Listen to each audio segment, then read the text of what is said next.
No, it's not. Crap. God. Gotta love. Yeah, here you go.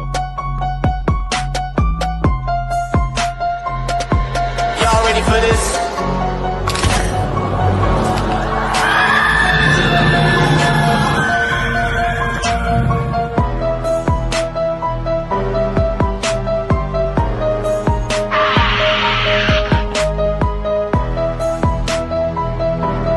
Hey, horror fans! Once again, it is me, the Horror Miser Money G. And welcome once again. My name is Lamont Smith, better known as the Horror Miser Money G. Welcome to this special edition of my channel. This is the Obsession live stream spoiler for live stream. Gotta get it right. Basically, we are here because everyone is obsession over Obsession, and of course, if you have not seen Obsession, I suggest you get off this live stream, go watch it, and then come back and watch the playback because my good friends Mark the Movie Man and Katie, the better known as the Blind in Front, are going to spoil this film. So once again, the girl down below me, she is the blonde in front, Katie. Hello, hello. And of course, my good friend Mark, the movie man. Appreciate you having me on, sir. Although so Katie might not appreciate me having me on, but who knows? Look, I've dealt with haters. I don't hate. I already was telling Mont I don't hate the film. So you can it's not that type. So I have my thoughts. So And that's okay so to Katie, be wrong. That's fine. Hey, I'm wrong. I'm wrong all the time. That's what a lot of people. I love you, Mark, and I know we'll have a great discussion regarding this. Yes, indeed. Yes, I decided to have two of my favorite movie reviewers to do this live stream, and of course, the Horror Hangout live stream. We're going to also be talking about that next Tuesday with Obsess because they've all seen it, and then my good friend Jen, she has some opinions about Obsession, but we'll save that for next Tuesday. But Katie, give us your overall opinion about Obsession. My opinion regarding it, I think Obsession is absolutely fantastic. Like, I think it's a phenomenal horror film with a brilliant new director, like really coming on the scene. But the main aspect that I really want to get have everyone know from Obsession is Indy Neveready. This is one of those films that it's like, holy, it reminds me of when I saw Edward Norton in Primal Fear. Like, I had no idea who he was. I had no idea where he came from. But after seeing that film, I was like, may I curse? Yes. You know you can curse. Yeah, after I saw him in Primal Fear, I was like, holy shit. This is someone who's going to make a mark, who's going to go places. And I'm just seeing it right now.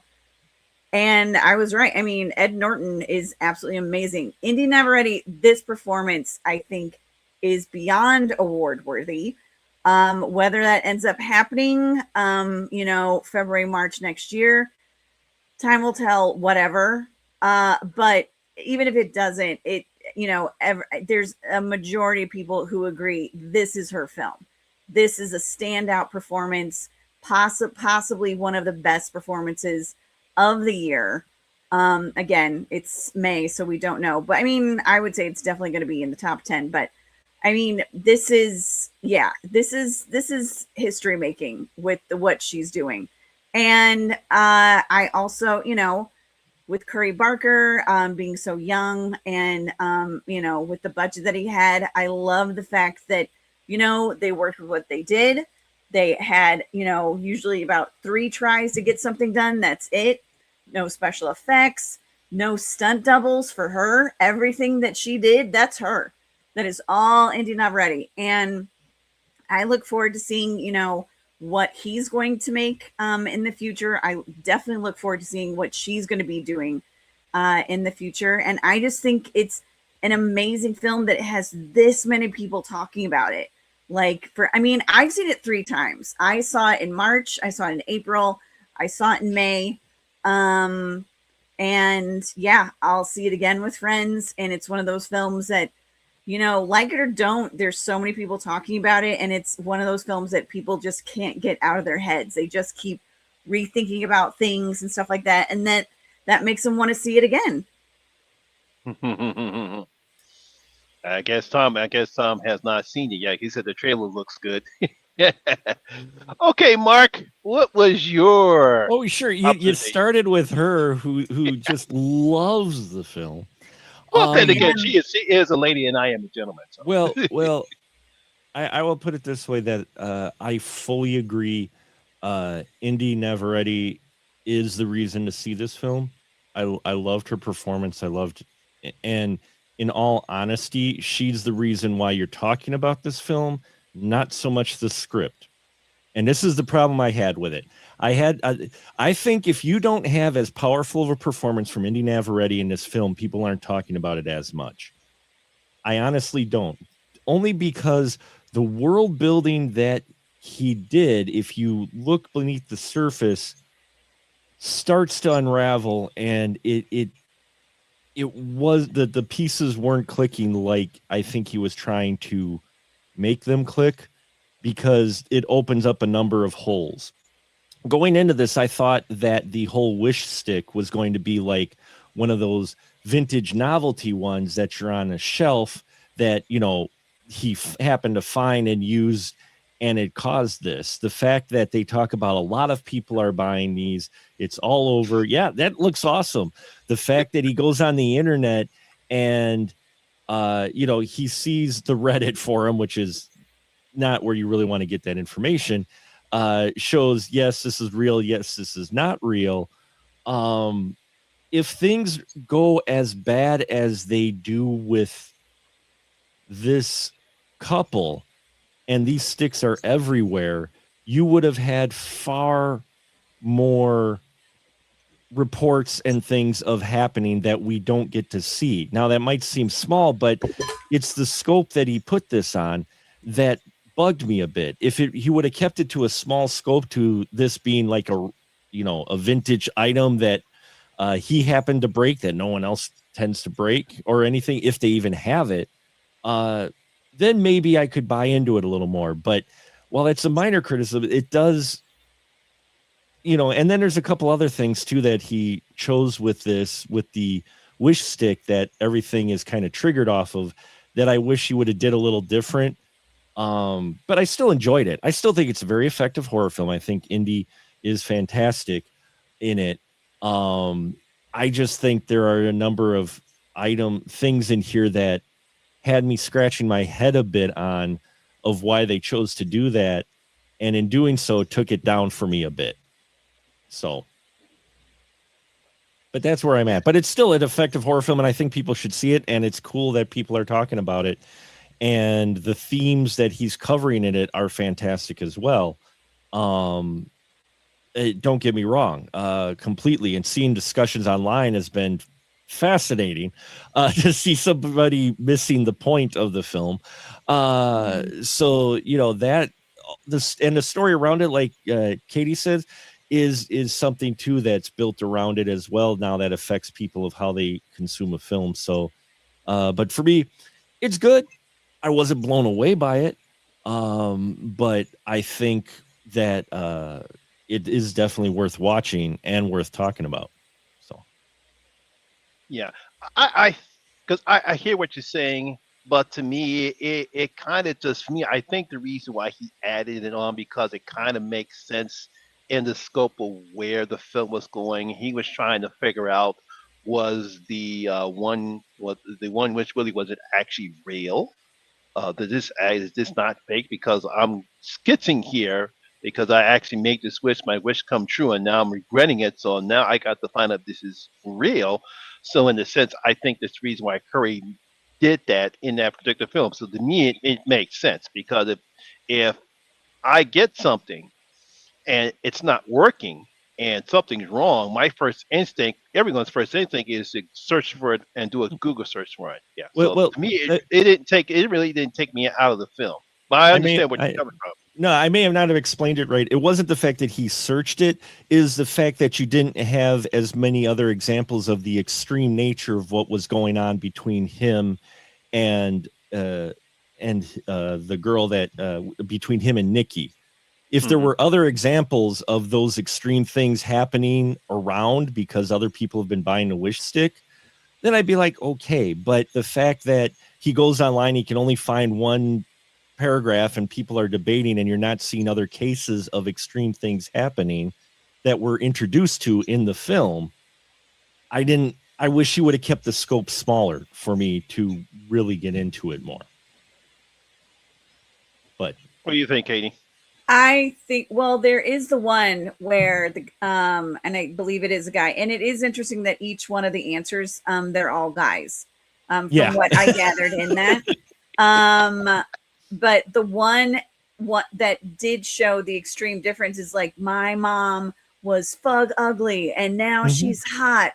This thing works. But then the other, it's like, yeah, it's bullshit, all that stuff. And there was like, but there weren't that many I mean, there were a lot of sticks in the box when he got it at the, well, I think there were like 8 when he got it at the Mystic Shop. The Mystic Shop. But then when after he had made his wish, and you know, I'm guessing like a week passed or so, then when he went back, there were like 3 left, and he picked up the last 3 in the box. Now, I don't necessarily recall the timeline on the Reddit, and honestly, I don't know Reddit that well, so but I don't think I don't know. To me, it was kind of like a Rumpelstiltskin kind of thing where this just pops up out of nowhere and then causes chaos and stuff like that. And, you know, it depends on the person doing the wish. If their wish came true, no one's going to complain. Because, I mean, the guy at the Mystic shop said that his wish came true. And he even said, like, oh, what'd you do? But then you have the people who, you know, when the woman says, it's like, well, if something happens, don't blame us. Like if you're, and I mean, there's a lot of people, my thing is like, to your, to the point, Mark, that you're making, again, I don't know Reddit that much. However, if what was happening to Bear was happening to me, I would not take the time to go on Reddit and write that, that my life is effed. I can't do anything. Now, maybe once someone, you know, whose life went to hell and then, you know, they're no longer with us, which that's kind of what I think happened to the majority of the people who have the One Wish Willow. I mean, we are talking spoilers of the 3 people that we saw break them. Well, we heard one person break them, but we saw 2 other people break them. They're dead. The one person that we heard break it, right? They wish they were dead because their life is effed and left. Except I do have a theory about that. And well, I want to, you know, we can talk about this chronologically and stuff like that. But then, you know, there's a guy at the Mystic Shop who he got his wish and he's all good. So I would consider that, you know, it's kind of like the shirt that if you haven't seen the shirt, it's like, you know, when someone, it just depends on what your wish is. Like it says on the shirt, it's like if someone says like, I wish I was hot, then they're set on fire. And it's like, you know, I wish I weighed less and then their leg is cut off and stuff like that or something like that, you know, and it's just the way you make that wish. I get that. That sounds more like the Wishmaster. It does. Now it sounded like the Wishmaster. Well, I mean, it's very monkey's paw. It's always about like you really have to be very specific. Because there was I remember I think there's a Wishmaster where a guy said that he wished for $1 million, and then his mom died in a plane crash, and he was the beneficiary, and he got $1 million. And I get that. It's just that we see the extreme case here, and if we're given the impression like this is somewhat normal for the wishes not to necessarily go the way people want, a la monkey's paw. If there's such as extreme cases, there should have been suddenly a rash of murders, rash of mysterious things, but we never get presented that. We get just the one page. If we saw other examples of, because this is just one shop and we're given the impression that there's more than just what we have here, especially when you see the Reddit thread, then give me some more examples out there of things where, hey, strange phenomenon, people are starting to get killed or people disappearing or something. There had to be a trend with these. If this nefarious force is taking these wishes and kind of spinning them, depending on people's names, with the way the internet and social media are, I would have expected more examples. It's just a personal thing. It's just with the rules and what he built up with that hinging on that, it took me a bit out because I'm like, okay, whereas if this was like limited or these were rare, then I could have, bought into it a little more. But the fact she goes, spoilers, she goes homicidal, right? She literally smashes this woman's face in. Then, we've got this basically double homicide in the apartment. And this is just one wish stick happening from one wish that someone didn't word wrong. You would think with the amount of sticks that would have been out there that we would have seen more examples, or don't give an impression that there's more of them out there.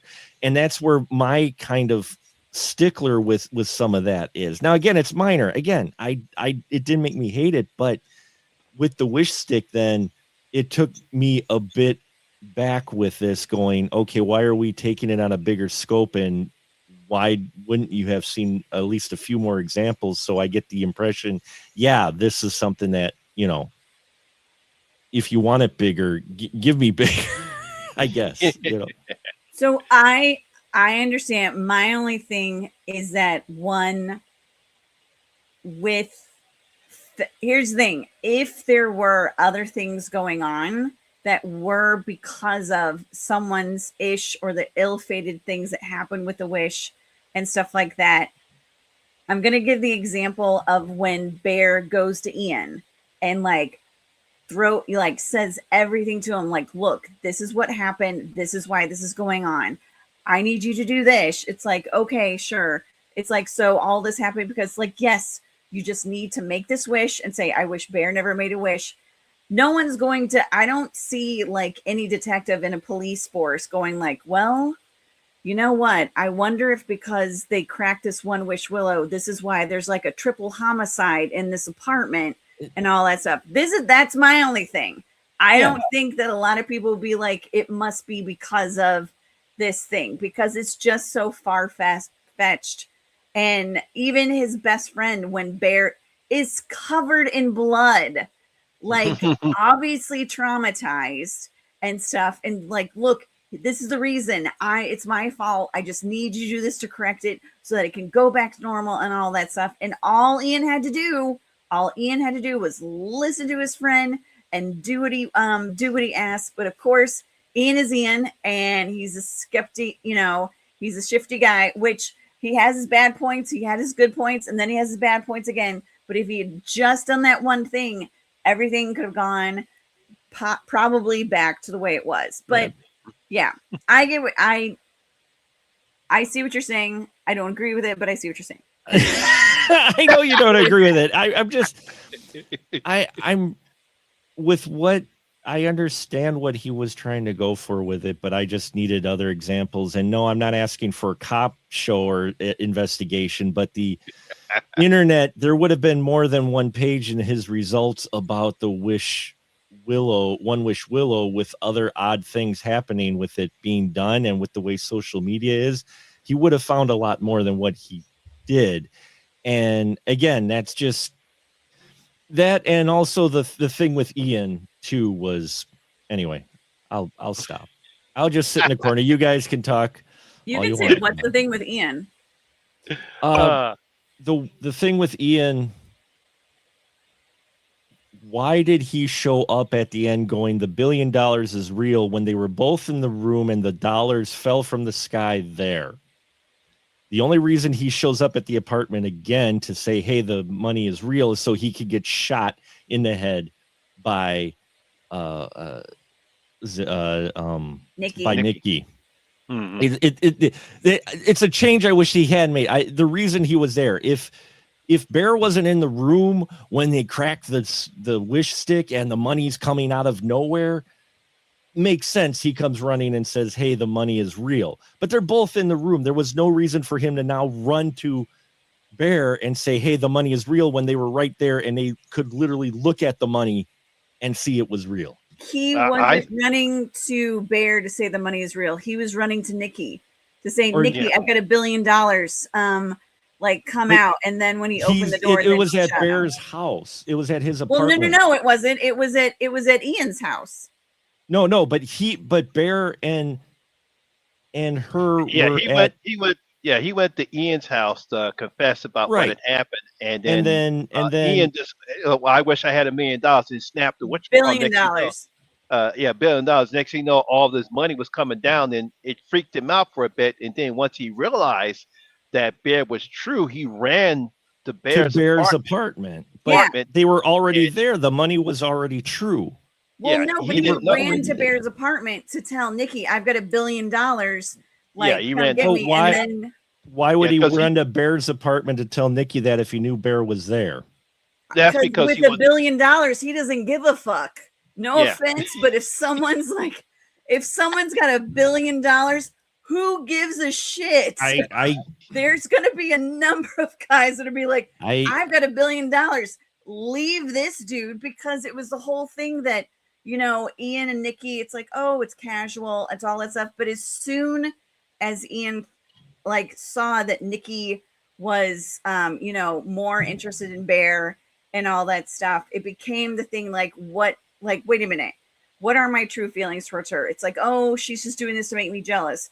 Oh, she's the fact is, it's got nothing to do with you, dude. But then it's it was always well, you need to figure out what's going on with her. You need to help her. And it's Ian was ending up trying to care more for Nikki, because he actually did care more for Nikki. He actually knew her. Nikki, but then, the whole thing with the $1 billion, it's okay, sure, this is why she's doing this. It's dude, and he says that to Bear, it's dude, okay, sure. But then when he says, I want $1 billion, he's like, oh my God, this is actually, you've got money falling on you. I don't even know how long that took. Bear would have left.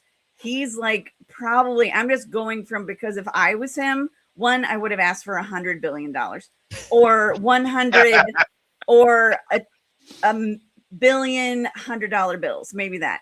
But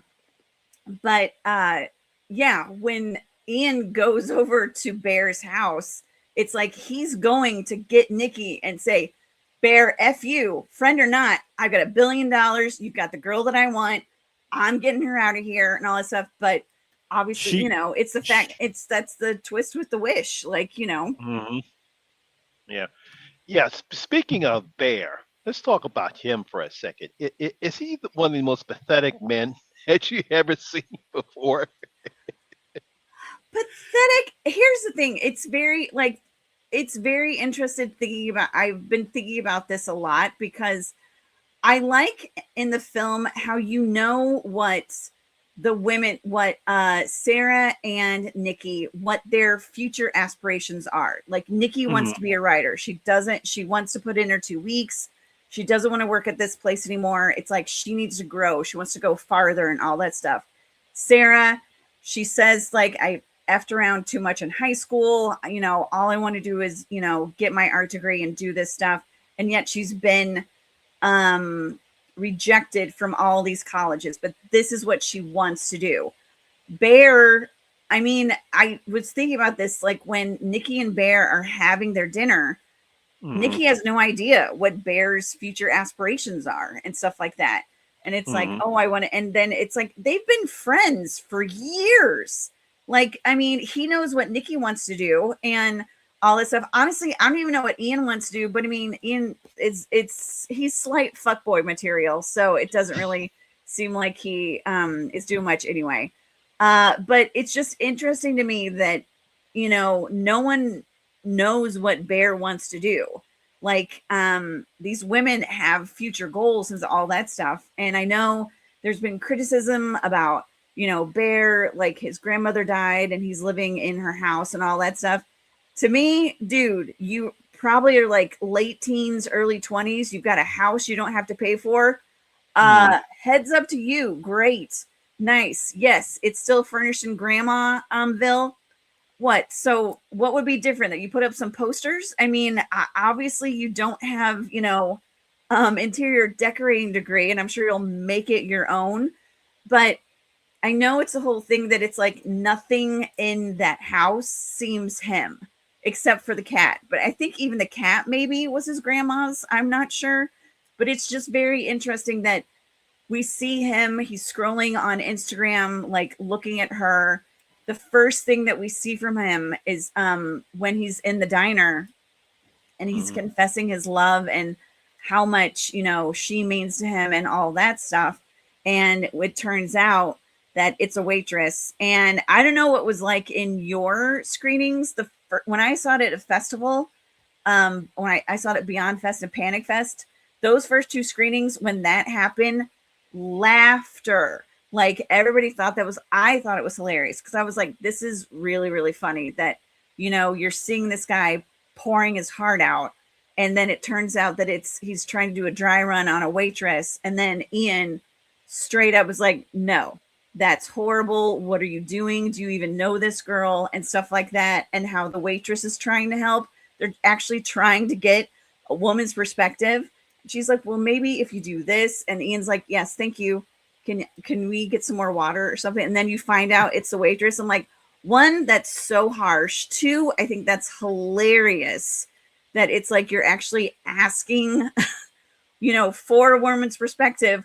When she gives it, you completely disregard it. And like, thank you. If you want to go on about your job, we don't need your services anymore. It's like, wow, full on dick move. And that's how we get okay. And this is Bear and this is Ian. And then do the mean flirty stuff and stuff like, what was it? Oh, be playfully mean. No, Don't do that. Don't do that, guys. Please don't. Don't think that that's, I know there was a thing on like VH1 where you had some guy who does a playfully mean. Don't do that. It's no, just don't. But to me, Bear is just, he's shy. He has unrequited love. I think we can all agree we've all had that at one point in our lives. He just makes a mistake where he does say, I wish Nikki Freeman loved me more than anyone else in the world.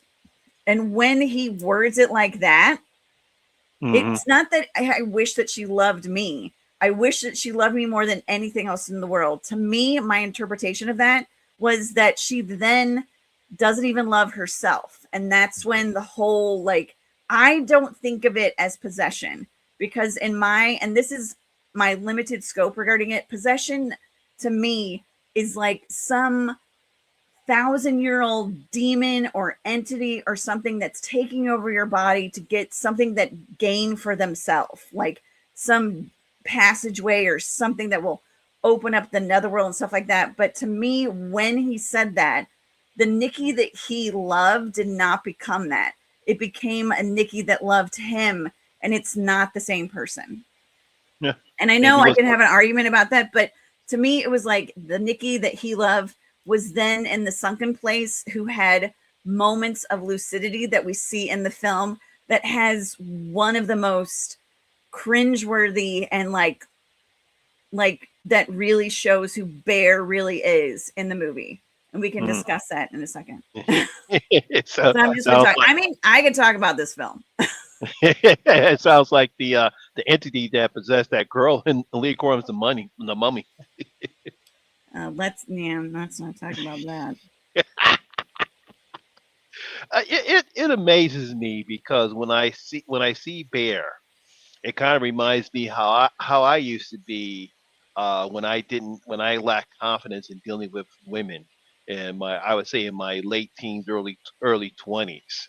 And I can understand, being a bit nervous. She didn't have the confidence, and the fact that at one point I was envious of my brother and my friend because they got women, and for some reason I couldn't understand why are they getting women and I can't get women. But then once I realized what they were actually doing, they were being players. And I said that's not who I would want it to be. So I just realized I just need to be myself, and then I got my confidence back. But yeah, that was the one thing that was the problem I have. Not problem, but I could understand Ben for some reason. And almost, he's looking at her Instagram page. It's like almost to the point of stalking. But it's like, come on, dude, just say how you feel. The worst you can do is say no. I mean, What do she you should think, say fuck no, but I mean, she could say I Bear know is- it's always the worst thing she could say is no. It's like, oh no, she can like post like very insulting nudes from you or something. I mean, there's a lot of worse things than, I mean, no is bad. Oh yeah.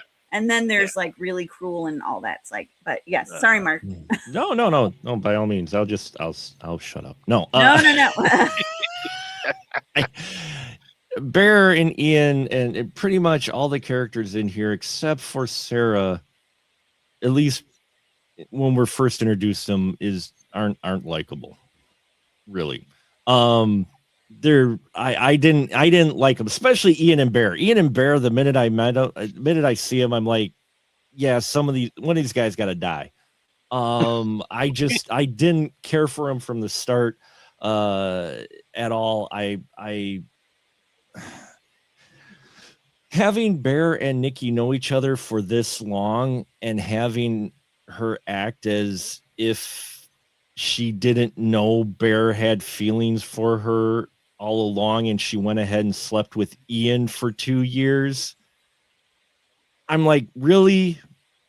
Because I'm sorry for her not knowing how Bear felt, even though she's not waiting around for him to make the move or anything, but to not even to and yeah, the dynamic between them is a little odd. The person I was pulling for most is Sarah, because she's the one that actually I felt the most and I'm not talking about Nikki being when after the wish. I'm talking about even before the wish. Just Sarah seemed to be the most aware of everybody and of the dynamic between the other three. But Nikki seeming to be a bit clueless, at least for the limited time we see her with Bear, because we don't get a huge amount of time before the wish. I'm just like, really? Are you doing these things? I mean, how do you not know Bear this long and not know his feelings? I mean, Detect him, even slipping through,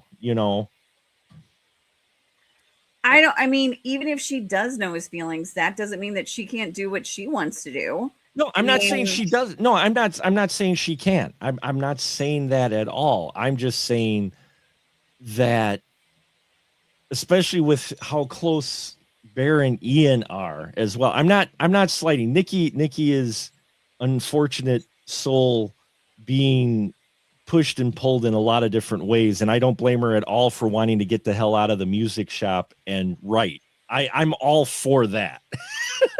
I wish they hadn't put in the idea of Ian sleeping with Nikki for like 2 years off and on, mostly because it made me very happy when Ian gets shot in the head. I was very happy when Ian is shot in the head. I'm sorry, I am. Dude, man, seriously, Bear, you've been friends with Bear for so long, and you come out. I'm like, really, especially knowing how Bear felt. I'm like, just when he got shot in the head, I'm like, okay.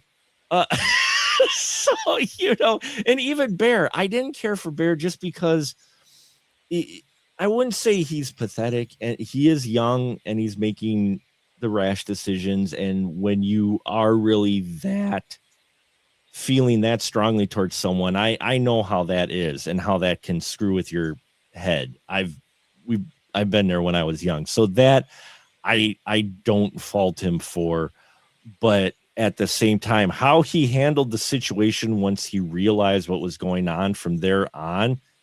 Yeah, total dick. Total. Oh, I'm yeah. sorry. He's the bad guy. I've seen debates about people going, "Oh, is Bear really the bad?" Yes, Bear is the bad guy in this. Why is this even a question? Thank you. How is this even? That blows me away every time I see that come up across a discussion of, well, Bear is really the bad guy. And no, he's the bad guy from the start. Whether or not he had ill intentions from the start doesn't matter. He is the guy who decides to crack that stick and make that wish, regardless of his wording, rather than trying to finally pull the trigger. I mean, she gives him the opportunity in the car and says, Bear, tell me right now if you like me. Mm-hmm. I'm like, because he pulled the same thing that Ian did. And I mean, to me, look, we make mistakes. I mean, they do trivia, they get drunk, obviously due to some tequila, your inhibitions get lowered, stuff happens. He does the playfully mean thing, you hook up. They do trivia times, though. Multiple times, though. Oh, well, yeah. Sorry, within not the sorry. same group. Yeah. Sorry, not sorry. I can relate to Nikki in situations, and honestly, I've had this discussion with a number of people. It's like, yeah, sometimes you hook up, sometimes you don't. Sometimes, I mean, it can go on for months. It can not happen for, a year. You can hook back up. I mean, it's familiarity, each other's buttons, all that stuff. Again, you reminisce and stuff like that of what happened, but it doesn't have to be like, oh, we're going to get married and stuff like that. But no, I'm not saying it does. But. Yeah, but you're right. When she straight up says to Bear, it's like, do you like me? And he goes, no. It's like, dude, what do you need to do to freaking step up and do something? I mean, and then instead of that, and obviously no one would think that this dumb One Wish Willow, especially that you can buy for like $6. Like, by the way, this is going to change your life for $6. I mean, do I think that he's necessarily the bad guy when he does that? I do not think I don't think his intention was that she's going to completely lose her bodily autonomy and do that stuff. No, I think it was a frivolous, like, didn't even think of it, wish, and that was it. Now, let's get to the point where we do know that he knows what's going on. And that's when she's asleep and she tells him to kill her. And that is honestly, I love the fact that you got a little bit of Alien in there. Not, and that's what some of these little nods to different horror, like, honestly, horror classics. Like, I love the thing from Get Out, where Nikki starts going, no, no, no, no, no. And then in Alien, where she's asleep and says, kill me. And he knows it's her. It's like, don't let her wake up. It's like, please kill me. And then he says with that face, it's like, why is it so hard? Why is it so hard to be with me? And it's like, she's like, I've never been with you that hasn't been me. Sorry, I'm losing my voice. That's when, if anyone argues that Bear is still not the bad guy, yeah, I've got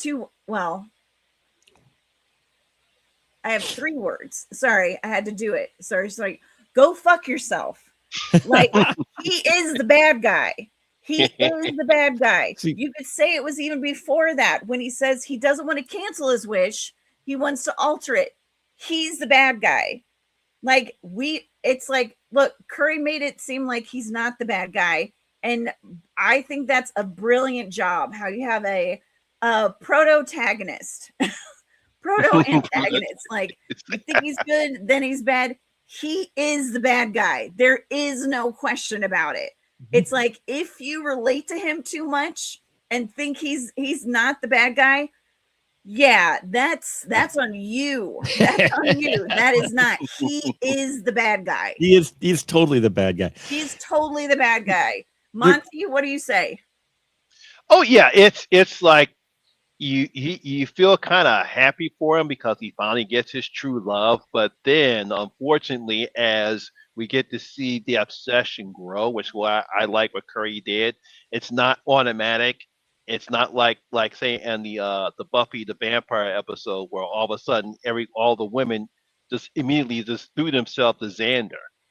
But in this one, it's kind of really slow roll before her obsession becomes uh, obsession grows and grows and grows. But when he realizes that the fact that it's because of her obsession is not what is not being real, then that's when for me, that's when his demeanor and his role changes from uh, a sad happy guy into now he's taking advantage of her because for some reason he cannot stop or cannot end this when he should have because it's like it's not real love. Well, and the thing is, he could never end. I mean, there's only one way to end it, and even the way Yeah, I he know. ended it was like he could have ended it immediately, but he didn't want to Mhm. do that. And it's like Yeah, I know. when he's in the bathroom, it's like he has to Mhm. think about it. It's like, come on, dude, you know, the guy even told you on the phone. They told you at I feel like there was another place that said it's like, yeah, you could do it two ways, this and this. And it's Mhm. like he waits and waits. And, you know, the fact that the ending, which I like that they didn't do the ending that was originally written or filmed. I can't remember. I know it was originally written. I don't I know. think If it they was filmed. actually- I think it was filmed too. Did they film the Yeah. original I ending think, too? yeah. What was it? What was the original? What was the original ending? So the original ending is that Curry Barker wanted to do like his version of Romeo and Juliet, which Oh. anyone who's read that book, this is not don't copy. One of those kids were like 13, 14. So there's an issue. There's lots of issues with that anyway. But and we are talking spoilers because at the end, Bear, Nikki makes her wish that Bear is totally in love with her. And so when Bear is in the bathroom and he decides he's going to stop this and he takes a bunch of pills, Nikki makes her wish and then he completely forgets who he is. So when he comes out, they start making out and stuff like that. When he dies and she's upset, she takes a gun and she shoots herself in the head. Mhm. And that's what the ending was supposed to be. And I believe it was Curry Barker's dad that was like, no, you should make her live. Because one, that's really dark. But I personally think the ending that we have is much, much darker.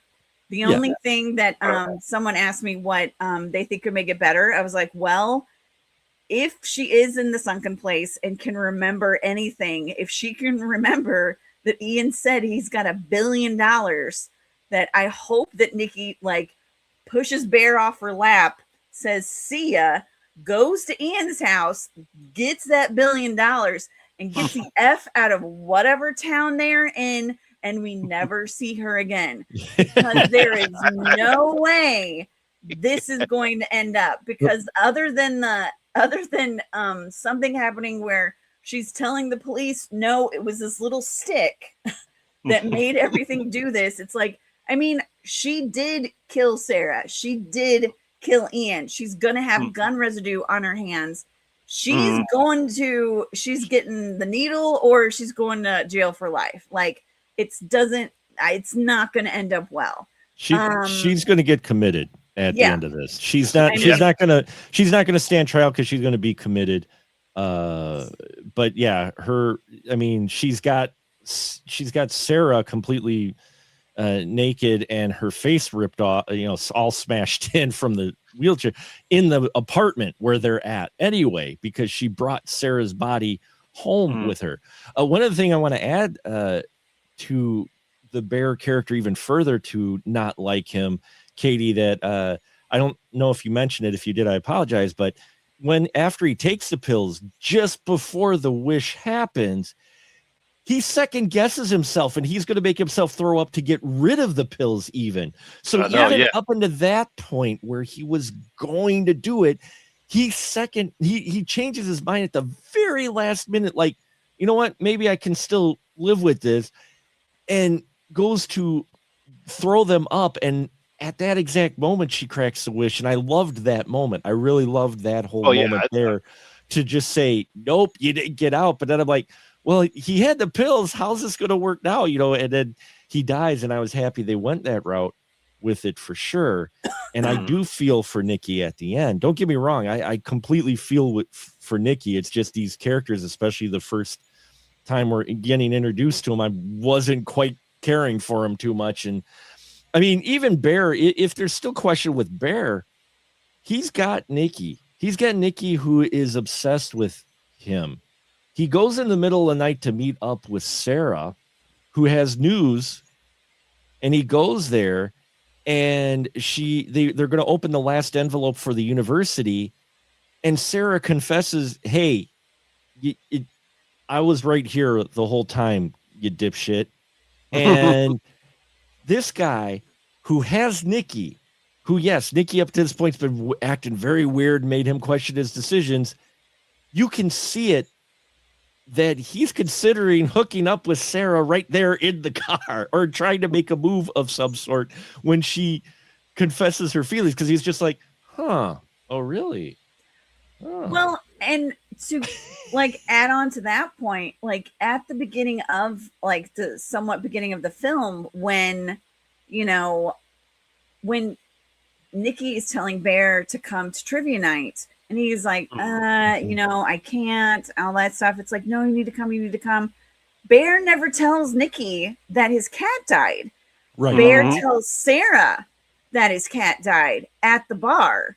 And you see that it's like, you know what? He actually is way more open with Sarah, and like really, because even when they're at the music store, it's like he snaps at Sarah that it's like, yeah, I heard you say, this stuff, how Nikki felt about me. It's like, you know what? That was a casual thing. That was like one time we talked about that one time, and they're actually being real with each other. And it made me realize, it's like, is this just a surface friendship? Has you just been infatuated, obsessed with Nikki for all these years, that yes, she's been his friend, but how much does he, again, how much does he actually tell her to like, really, give away? The fact that he didn't let her know that his cat died, to me, is very, very strange, considering, they're supposed to be best friends. And then she tells him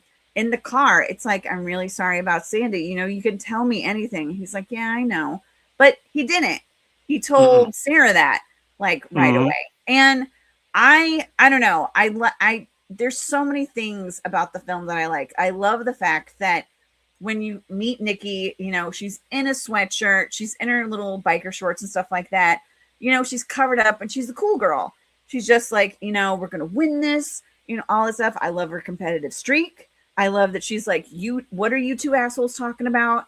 And stuff like that. I love that she's like, I'm not going to take any crap from you guys and stuff. It's like, I don't know. I can relate to the chick. When she does give the 20 to the homeless guy, I probably would have given him a 5 because I'm selfish. But but that is very sweet. I like the fact that she did that. She's looking out for other human beings. And yeah, that's the girl. And you see it in his eyes. This is the girl that he loves. But here's the thing. When we talk about Nikki after the wish, the willow is broken, I don't consider that Nikki. I consider that freaky Nikki. So that is the whole, like, once he did that to try and, it's like, oh, I wish Nikki Freeman, like, it's like, she isn't Nikki that we have seen. She then becomes freaky Nikki. And then every point from then, it's like, we don't know if what she's saying is true. And the whole thing, it's like when she talks about her dad having cancer and everyone is questioning that, it's like the dad that doesn't live here, that lives far away, that she has nothing to do with, like, she's that upset and stuff. And then when she goes in to kiss him and they kiss and she's like, what am I doing? What am I doing? Oh my God. And like jumps off the bed and then hops back up. I was like, girl, seriously, how do you have that cat like, reflexes that you're just like, you just go bam, bam, bam. That was to me, that was when I was like, Indy Navarrete, I'm going to nominate you for every award I can because I think you're incredible. And then all the little crazy things and the stuff in the shadows. But I mean, let's talk about the technical aspects of this film. The lighting, I think, is beautiful. I think the directing is fantastic. The sound design is freaking amazing. When Nikki soils herself and Bear comes home, when she does the whole like the exorcist thing and she's like peeing on herself, she's been like that for like 10 hours.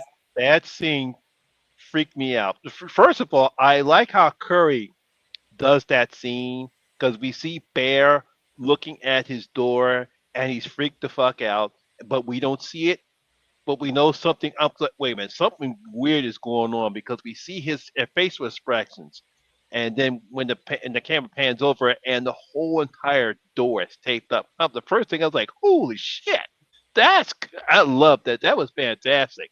You want to talk about that's when the crazy starts to up itself, and the fact that she actually stands there in the middle of the floor with that idiotic grin on her face. And then, first of all, she pees on herself. And obviously, she did. And she sits on herself. She probably looked like she threw up and stuff like that. And she was there. And just imagine, she was probably stinking. She was probably smelling. Oh no, Smelling too. that is just nasty foul. Also, now that I think about it, that is a crap ton of duct tape. Like that's at least 3 rolls. Like that is very expensive. But yeah, when she when he comes home, she's like, "Oh, hi, baby," and he's like, "Oh," and she's like, "Oh God, I'm disgusting. I'm so sorry." And when she walks to the bathroom, and you hear every squish and it's just so good. But it's like that, like when he's in the car after everything happened to Sarah, and you hear like that what is that morning dove, the bird in the back. It's like he's just had the most horrific night of his life. And honestly, I don't know if that is just nature that Curry captured, or if he meant to have that bird just to show it's like, this is how messed up everything is. Here's this beautiful little creature that's like, good morning. Just Mother Nature saying that. And it's like he's been through absolute hell. I don't know. There's just so many things about the film technically that I think are fantastic. And I love his use of shadows and just little bit of light that you see in freaky Nikki's eyes, that it's like, it's like, is that supposed to be, are we actually seeing her soul like really deep in there, like her almost crying out to us? I don't know, but I thought it was absolutely incredible. And how each time you see her, she then gets like less and less clothing, and all this stuff, to where it's like, wait, this is a girl who's wearing like a hoodie to trivia night. She's not going to be wearing like hot shorts and a tank top, and like, it's like, I don't know. I just thought it was great. I wish the sound mix was better in my theater, because every time she screamed, she blew out the speakers, and it was not enjoyable at all. It wasn't even putting me in the space of Bear being jump scared by her screams. It was just distracting.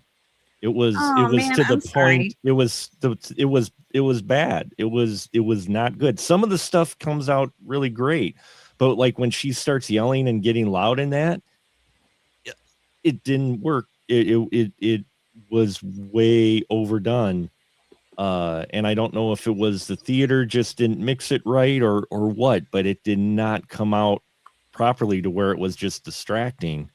The other parts of the sound effects I like, for sure. No, the technical aspects are great. How he plays with shadow, love it. Love his use of the camera work and shadows and all of the technical stuff. Again, it came down to this world building and other things that he put in here that I wish he just would have cut back a little on, that I don't think he needed. I don't know if he didn't quite trust what he had or what, but when we have Bear calling the and with the light thing, see, the problem is with the phone call, it changes things to the way I took it.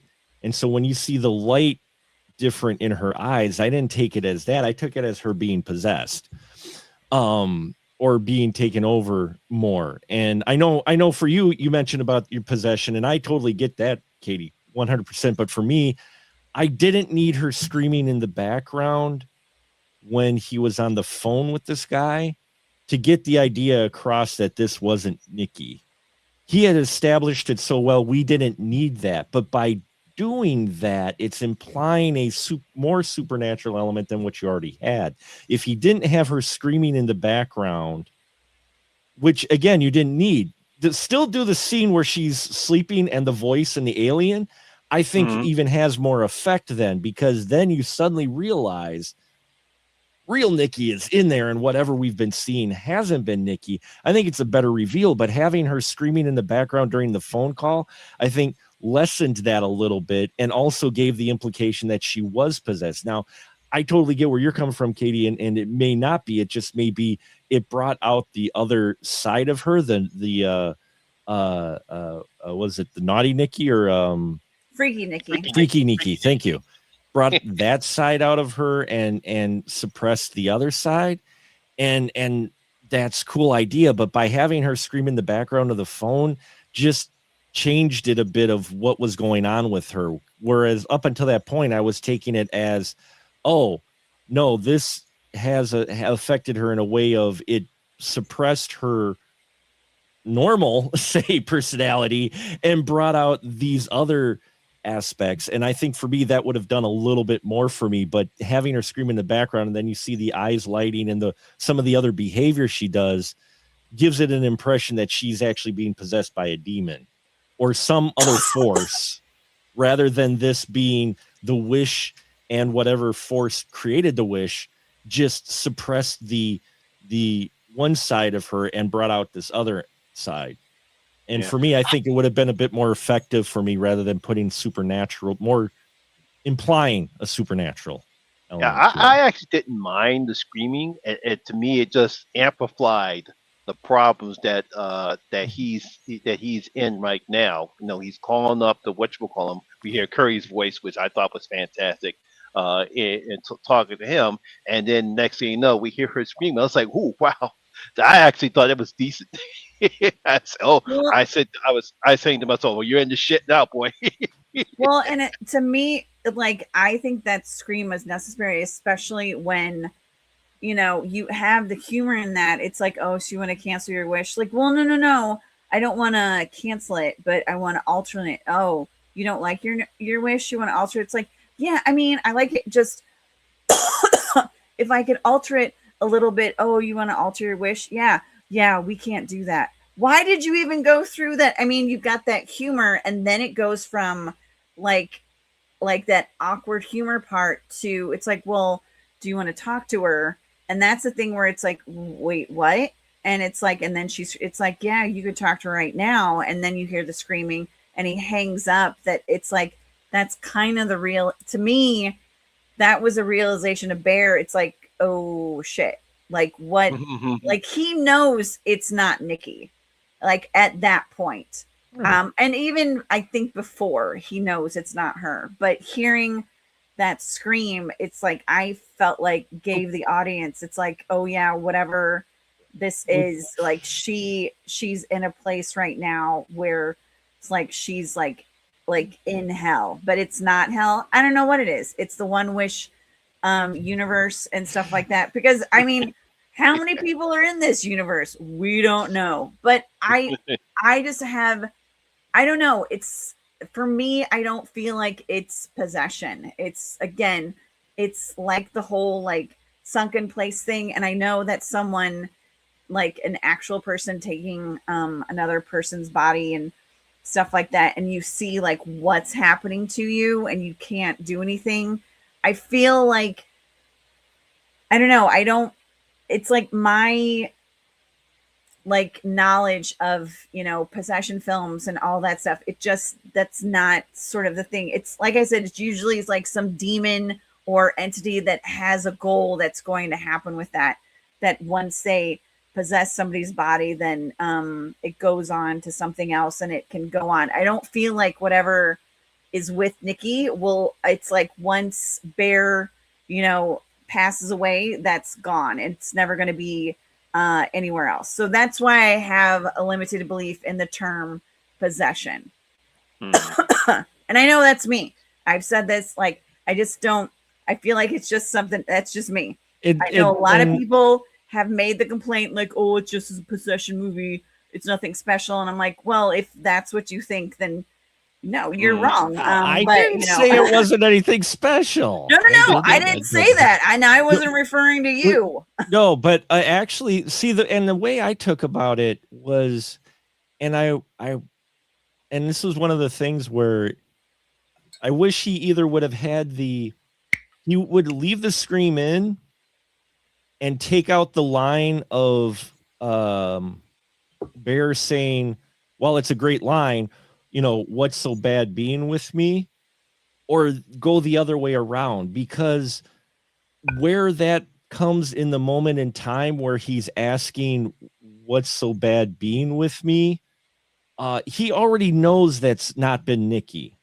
She says, oh, this hasn't been me you've been with the whole time. He knows that because he had that phone call and he had the guy say, hey, I've got her right here.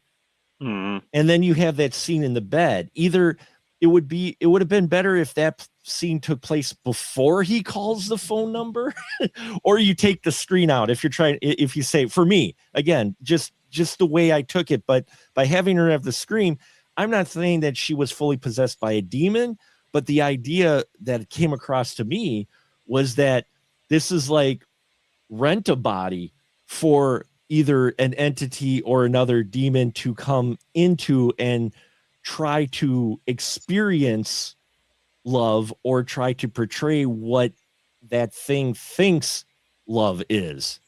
If I didn't have that scream, I would have figured it was just a different side of her. But when you get the whole thing of, oh, I actually have the real Nikki right here over the phone, the idea that I came is like, oh, okay, is he implying that this is like a force, like whatever is controlling the one wish? And this is my imagination, and it makes lakes out of puddles. And I apologize to everyone. And Katie, I mean, no offense to the screenplay, but to my mind, I was thinking, here's this guy who, this force or being or whatever that runs the one wish, and he's got like a pool of like, not necessarily demons, but not necessarily great forces. And it's like, okay, here, you could go and do this wish that was asked of, you know, whatever. And so whatever pops into Nikki's body is taking over, trying to act what it thinks is true love towards Bear.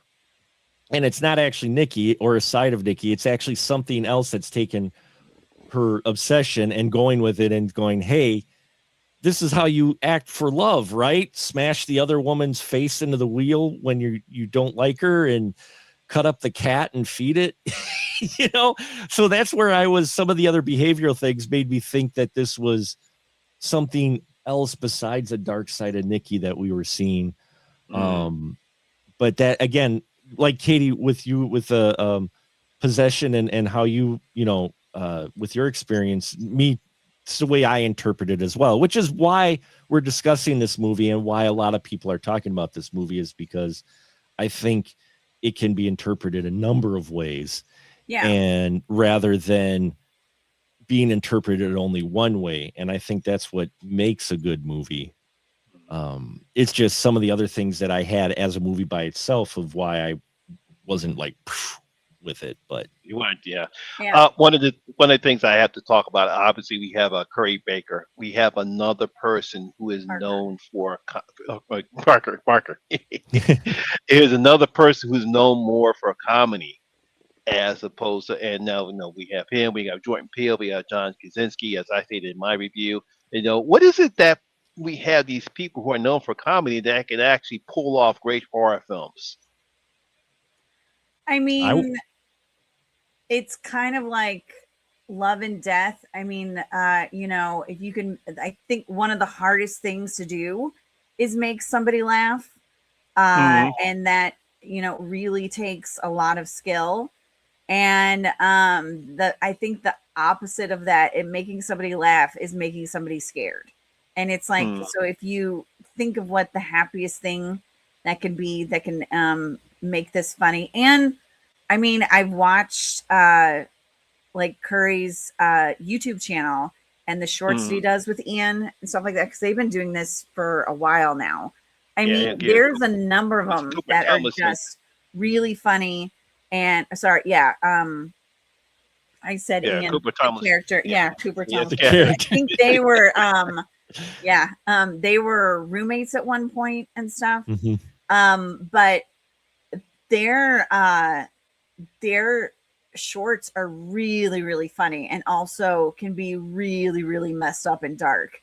And it doesn't surprise me that he would go into horror after watching some of these things, because it's really, really good what he does. Yeah, I mean, comedy and horror. It's like comedy and drama. You know, Robin Williams said it was easier to do drama than comedy. You know, and I think it's tapping that emotion. I personally was not familiar with.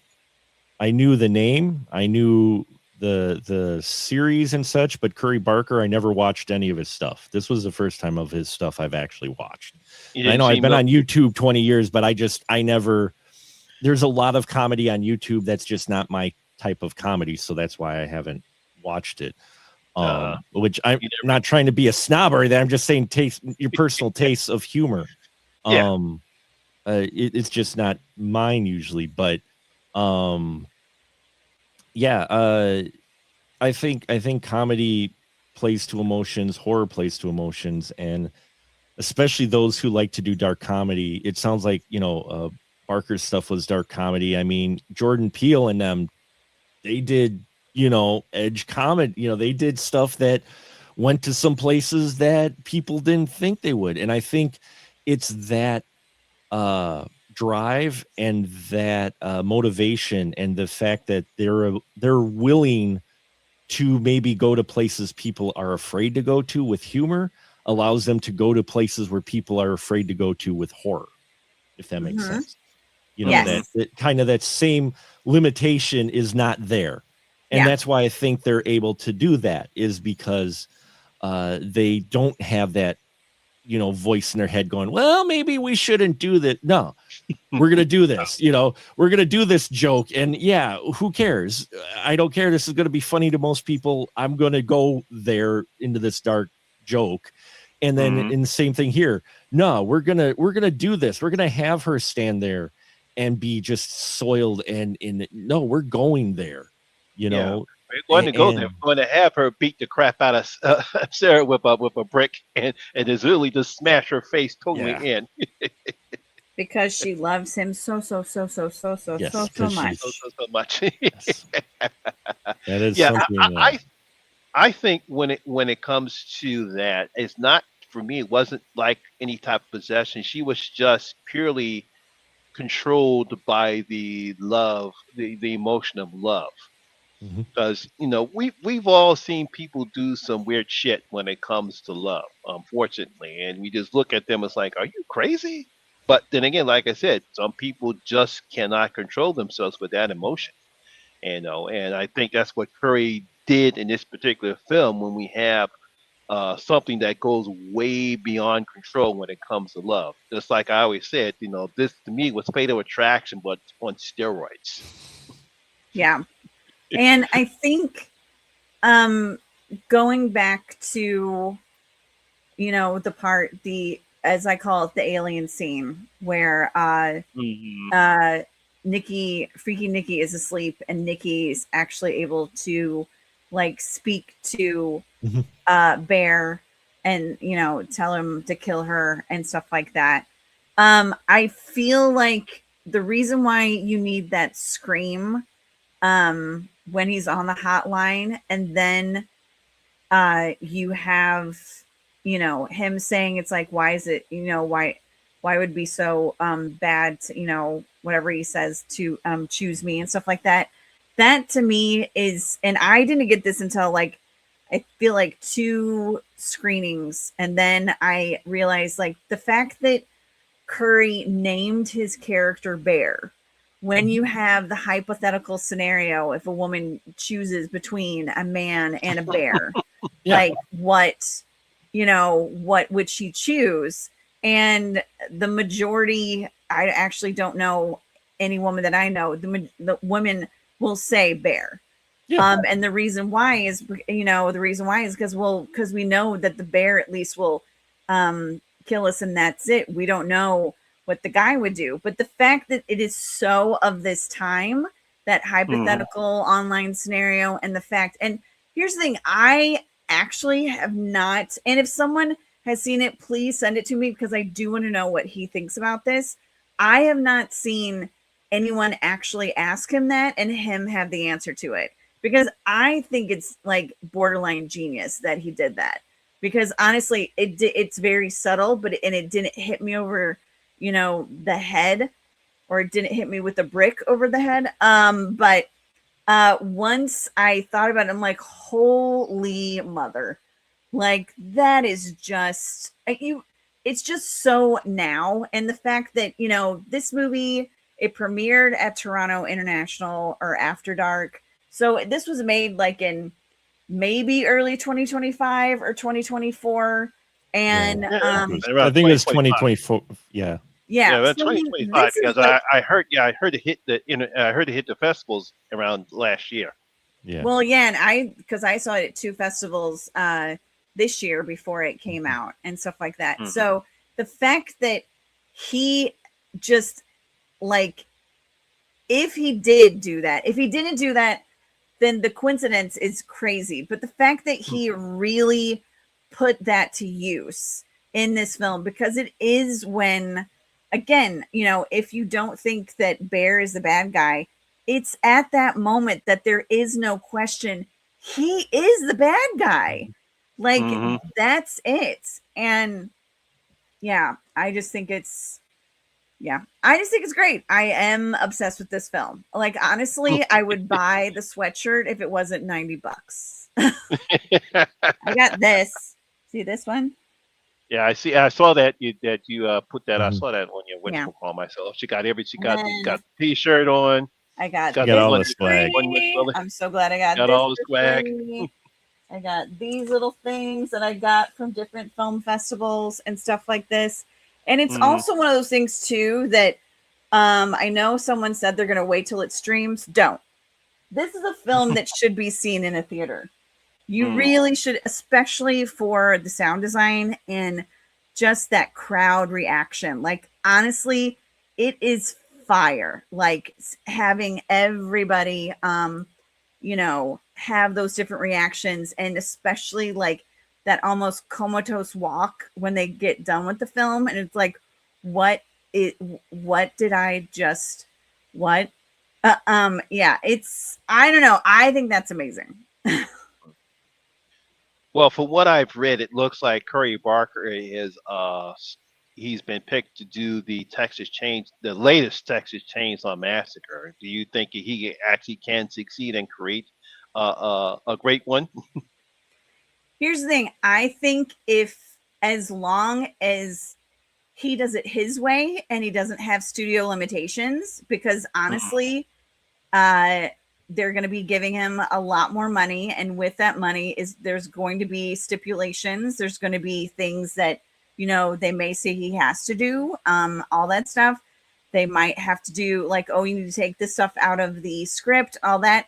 It goes into a whole different territory. Like, this was his baby. Like, Mhm. I know for to NC-17, they had to take out some of the stuff, especially the head on the steering wheel stuff, to make it R. But it's like, look, I think he could do an amazing job, but it just depends on, what if they could just let him make it his and not try and it's like, well, what if you did they like different things that have to get, it's like, well, Pepsi's going to be giving us like $3 million, so you need to make sure that everyone drinks a bunch of Pepsi in the film and stuff like that, which wouldn't be bad. But if there's like different ads, things, I don't know, I can just see, I just really, I want him to to be able to do the stuff that he's been doing and Mhm. succeeding at. And once someone gives you a lot of money, that means you have to do it their way. So I think he could do an amazing job. Yeah. What about you, Mark? You think you can actually pull off a decent Texas Chainsaw Massacre film? Sure. And then there's Mark's answer. Yeah, I went on for a minute and No, I kid. No, you make a lot of great points, Katie, and that's the problem is that you're not going to probably have that with Texas Chainsaw. Texas Chainsaw. When anyone ever asks, what are my favorite horror movies, one of the first films I will respond immediately is the original Texas Chainsaw Massacre. Now, Curry's gone on and saying, "Oh, it was effective for the time it came out." I disagree with him on that, but I understand because of his age. I have children who are his age who have given me same response on some of the films that I really love that I think personally are still effective today, that they're just like, yeah, I can see how that was good for its time. That said, ouch. Hey, my kids, I raised them properly. They got their own opinions. I'm glad they are definitely their own men, and I'm very happy for it because we've had some spirited discussions that have had my wife say, guys, just drop it. But that said, with his attitude towards that, on one hand, the big fan of me going, what do you mean it was effective for its time? It's still effective now. I watch it now. It's still disturbing, I think. On the other hand, I think if you want to give Texas Chainsaw a fresh start, introduce it to a new audience, and let them rediscover that story and how it could be disturbing, I think he could do it, but with all the wonderful points that Katie pointed out. He's got to have creative control because you get the studios in there and doing it, and don't give them a big budget either. Yep. Don't give them a big budget.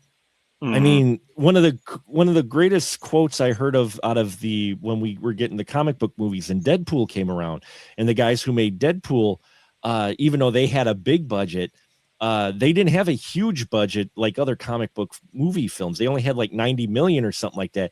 And they legitimately came out and said, don't give us more money. You're like, we'd rather not have more money. Ingenuity in film comes from when you have a limited budget. And I think Curry could do a very effective Texas Chainsaw Massacre for a new audience, bring some fresh blood and perspective to it with the attitude that, while personally as a fan, it strikes at me going, at the same time, that's what you need to bring it to a new audience. Because what you've had now and in a lot of these other legacy horror films and why they've gotten diminished returns is because you have people who really are big fans of those films and just want to make that film. They end up making that film or throwing in so many references that it gets distracting. Or you tick me off, Netflix, with a version you have, which is supposed to be a direct sequel, and you do the main character from the first one so dirty that you made me almost turn the film off.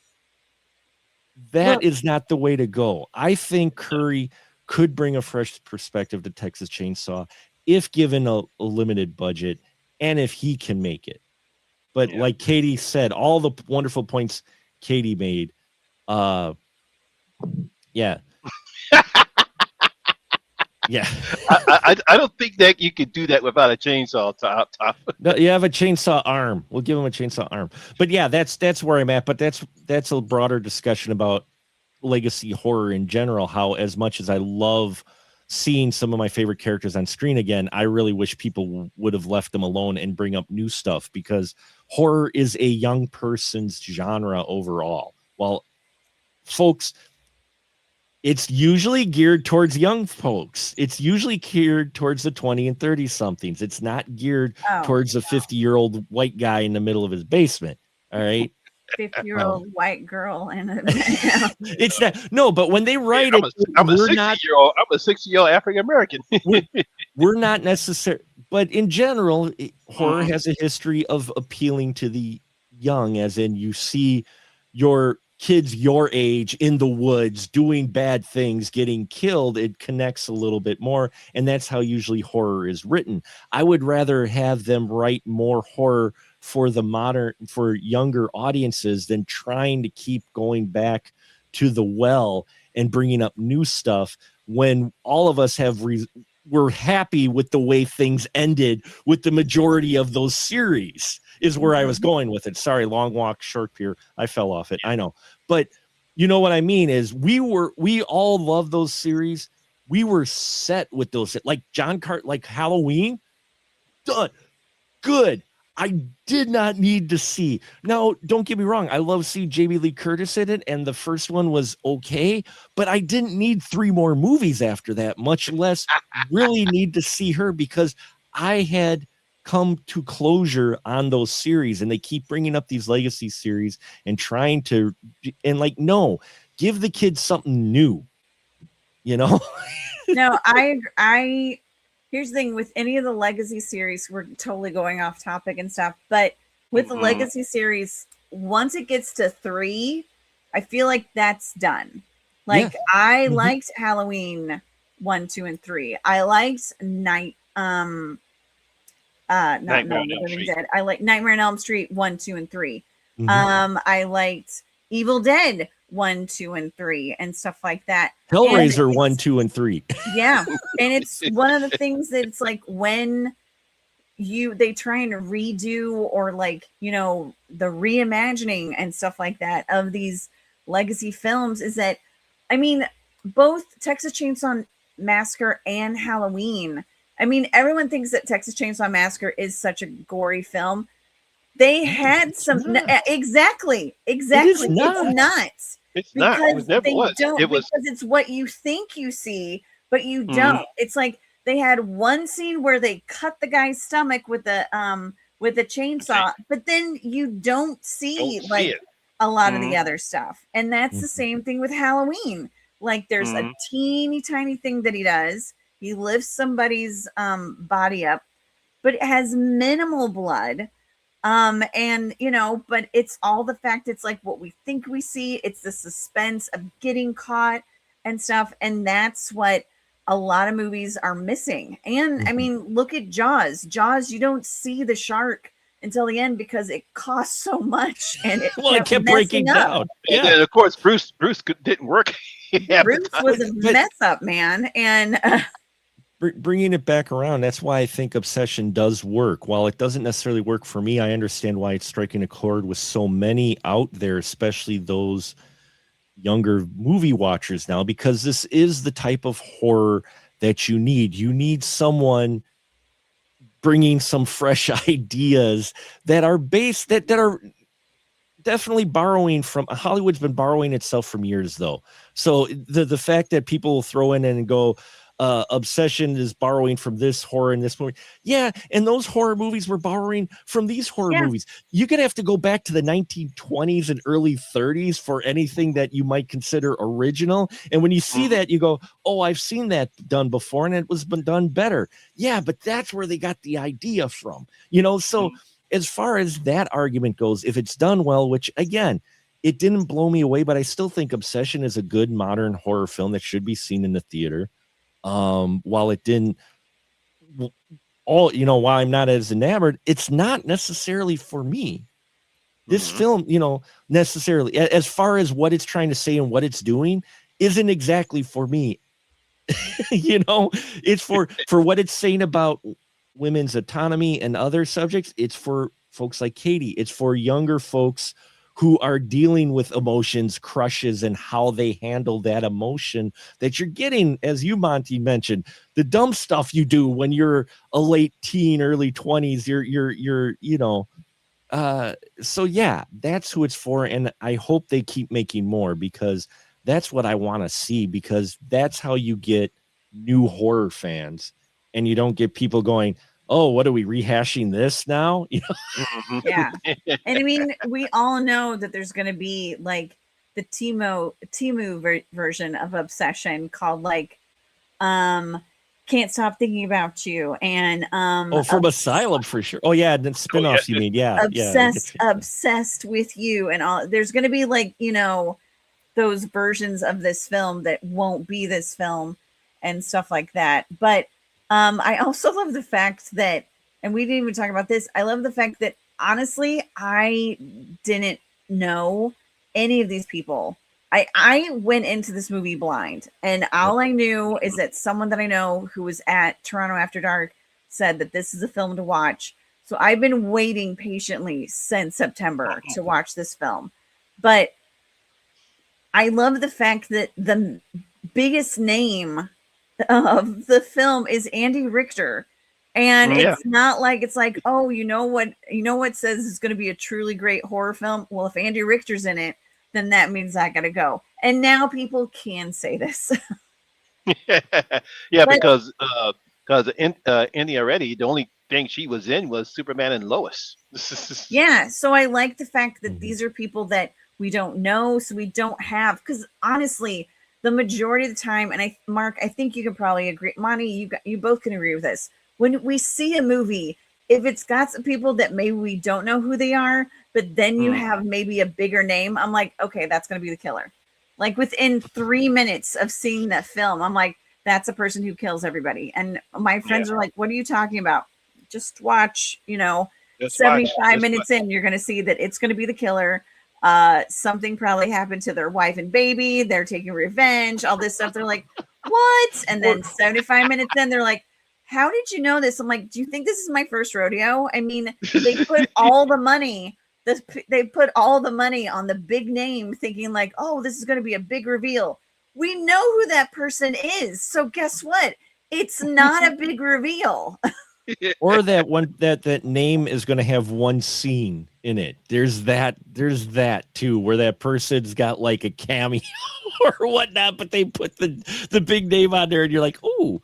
No, I mean, this obsession is why we love horror and what always makes the horror genre special. It takes folks who you may not know, gives them an opportunity, and they could blow up. I totally agree. I want to see more from Indy. I think and I stand by it, I think she is the reason why this film has as much of an impact as it. I think if you get someone with a lesser performance in here, while it would be talked about, I don't think it would be not nearly as effective as her. She is definitely the tent pole of this film, and she carries it on her shoulders beautifully.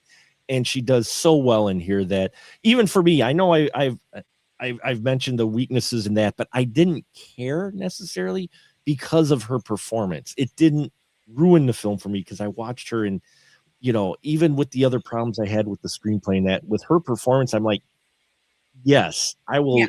She's going to be one that if I see she's in another movie or whatnot, I will go to that movie to see it for her only. That absolutely. Okay. And I mean, I love that, she's being compared to Toni Collette, and Florence Pugh and Lupita Nyong'o. It's like, these are all women that I love to see, and that I know they freaking bring it, and they have brought it. Like throughout the years, Oscar nominations, the three of them. So I love the fact that her name is being associated with them. That is the biggest compliment that you like, honestly, as an actress, like that's huge. And again, I think that to me, I feel like this is an Oscar worthy performance, and she should be nominated in it. And again, I know it's May. But I already have some theories of who I think should be nominated with the films that I've seen. So I've made it very clear. I've spoken out. So we'll see what happens. When those nominations come. Definitely, we'll see what happens. Before we go on ahead and close this out, because I'm pretty sure Katie can still talk. I know I can. I got my voice back. What role would you like to see Indy Navetti do next? I mean, I'd love to see her work with like Karen Kusama and Lynn Ramsey, and really, Steven Spielberg, Denis Villeneuve. I really want to see her like work with some more directors that, and like, I I just hope she chooses great roles. I hope she doesn't choose a starring role that ends up being crappy. I'd rather like get like girl wait or get those supporting roles in movies that you know are really really good, you know, to be in those roles. And then I don't know, I just want her. I mean, this is a life altering performance and a life altering time right now. Like, I mean, the fact that the movie is making more the second week than it did its first week hasn't happened in what, 20 years or something longer. It's been a while since a big. And I mean, I could even see it making more than that. You know, I could see it increasing even a third weekend, because everyone, once I find out, like they're when they find out that I'm a critic or that, you know, I love horror movies, they're like, "Oh my gosh, have you seen Obsession?" I'm like, "Yeah." We talk about it for like an hour minimum. And I'm not like, you know, exaggerating. It is a full-on discussion where we dissect everything. And then they're like, you know, there's one part that I'm thinking about. It's like, I think I need to see it again. That says so much about a film. So I don't know. I just hope she makes I mean, you know, if I was her manager, I know they'd be like, well, you know, you can do this rom-com, you can do this. It's like the money, money, money. It's like, and I mean, that's great, but I really hope that she's like, you know, she's getting roles that are like just gonna take her to the next level. Cause she's like a little Meryl to me. Like, honestly, it's like, I hope I could see her being nominated and nominated and nominating, depending on the roles that she's are presented to her. Based on what I found, it looks like the next film is going to be in Vertigo. Basically, it's some type of a survivor thriller film where she and the other people get stuck on a roller coaster in the air. Ooh. In Vertigo or Vertigo? In Vertigo. Okay. In Vertigo, yeah. And then the next one as well she's got is a drama. So it'll be interesting to see. Kids of the Black Hole talking about 3 kids, and after a botched robbery, they're forced to deal with trauma in their lifestyle. So she's branching out, which is a good call. And and those are already in post. So she's already made those after she already got this before, you know. Yeah, because she did this, and then she did Trap House, and you got in Vertigo that's coming up next. But yeah, I see her in big roles. Do I want a role I want to see her in? Yeah, I want to see her in a possibly a little bit meatier role. It excites me that she's going to be in a drama, because I'd like to see her in a drama or in something along that lines. Not necessarily that she has to, but it's Hollywood. And as we've mentioned, if you stick to horror, as wonderful of a performer as you be, and you, Monty, Katie, we've watched plenty of horror that have wonderful performances that people never talk about those actors, because those actors never get out of horror, because that's making the money for them, obviously, but they're wonderful and they could do other things, but they don't, you know, because, and they don't get talked about when they should be. And so I'm just hoping that, I'd like to see her in the drama. I'd like to see her with a bigger named, maybe not even necessarily with a Spielberg in that right away, maybe with a Yorgos or an Ari Aster. Yeah. Maybe, you know, someone who is going to do something a bit different and allow her to even go even further with her abilities, and then maybe a bigger, you know, director. Well, that's why I thought like with Lynn Ramsey, because it's like, I feel like Lynn Ramsey really gets those performances out of actors that you don't expect. Like with when you talk about Kevin and Tilda Swinton, like, to me, that was a performance that I will always find it a travesty that it did not get more awards acknowledgement, especially with Tilda Swinton. Like, that is a messed up movie, and she was incredible from beginning to end. But one thing I don't, and Mark, you kind of pointed on this, and I thank you for this. I just don't want Indy to be stuck in kind of the same role, because she did such an exceptional job with this. And sometimes, you know, as you said, sometimes that is what can happen to horror. It's like they just typecast you. It's like, oh, you're that girl from this movie, so that means you can't do, something else, which is like, the Final Girls, which they talk about that. And I mean, I love horror. Obviously, I do, but I just think she can do anything, and I want her to do everything that she can, like big or small. She's a freaking powerhouse, and I don't want just because she had a freaking flat out banger of a performance, I don't want that to then minimize what you know they allow her to do, what I allow her to do, which is Hollywood, which actually, which if they do, then girl, just find another, find some more Curry Barkers and do stuff on your own. Cause honestly, Indy Navarrete is a freaking, she is incredible. And I just want to see her succeed. Okay. Well, I want to thank you, Katie, the blind in front, and Mark, the movie man, for coming on tonight. And of course, because I stole this from you, Mark, you now get a chance to shield for your channel. So, what's coming up with the blind in front? I am going to some more screenings. I'm going to a He-Man screening on Monday. And then speaking of Spielberg, Disclosure Day on the 8th. So you'll see my out of the theater reactions with those films soon. And then, being a guest on different podcasts and vlogcasts all over the place. Okay. What's going on with you, Mark?